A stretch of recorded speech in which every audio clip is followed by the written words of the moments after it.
are Dave and Vicki Poling, and in just a few months we will celebrate our 35th wedding anniversary. We have 2 grown kids that are both married and a 3-year-old granddaughter. And we've been empty nesters now for just about 8 years. Most people would look at us and think, oh, they grew up in a reasonably affluent financial and relational environment. Well, such is not the case. I grew up in a pastor's home, and unfortunately, it was not a positive example. I recall a decent relationship with my dad, but I mostly recall my parents arguing a lot, and we moved a lot, so that fueled the discord between them, plus it created a lot of financial challenges. The result was that right after I graduated from high school, my parents' marriage ended in divorce. I grew up in a single-parent home in the inner city of Indianapolis. My mom was my best friend, and I knew that she loved me unconditionally. But because of a lot of hurt in her own life, she conveyed a message to me. And that message was that people can't be trusted, especially men. So as you can see, I had a huge obstacle to overcome in our marriage. How does one learn to trust their spouse? Well, it's really just this simple. If you have a relationship with the Lord as a couple and your relationship is right with the Lord, then your relationship you will be able to trust one another. You know, it says in Matthew 6:33, "Seek ye first the kingdom of God and his righteousness, and all of these things will be added unto you." When the Lord is in first place in your relationship, you will desire to have a marriage that glorifies him.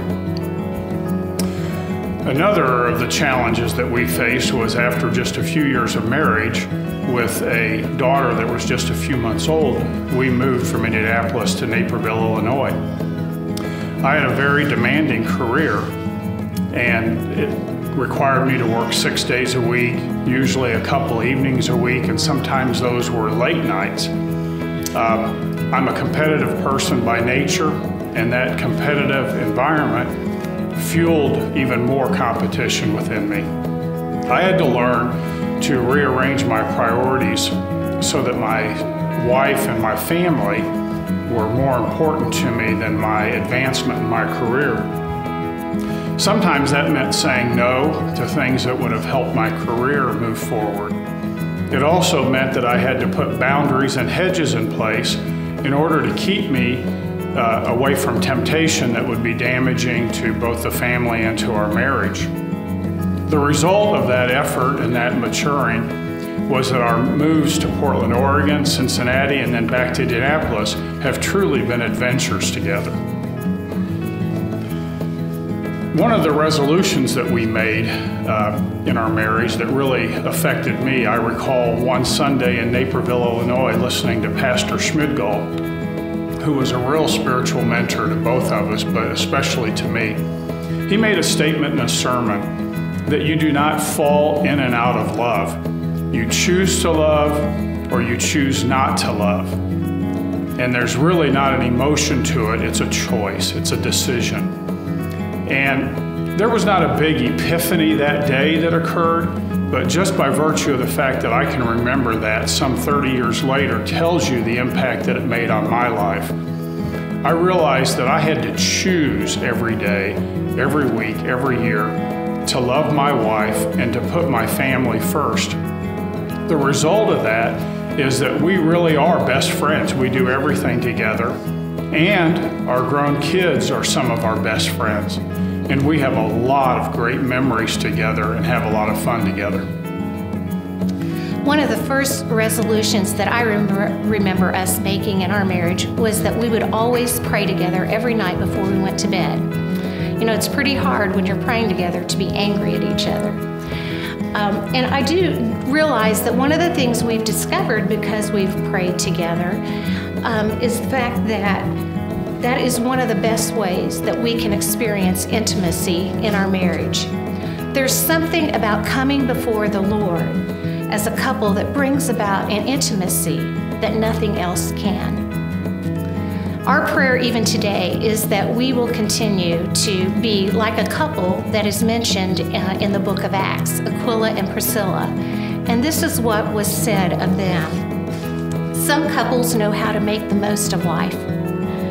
They complement each other.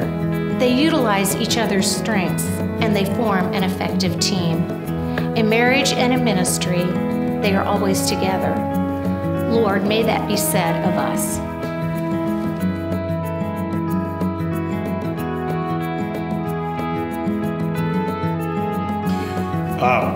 Well, you know, I can't tell you the exact day, but especially for me, when I made the decision that he's first, you know, no matter what, that changed everything.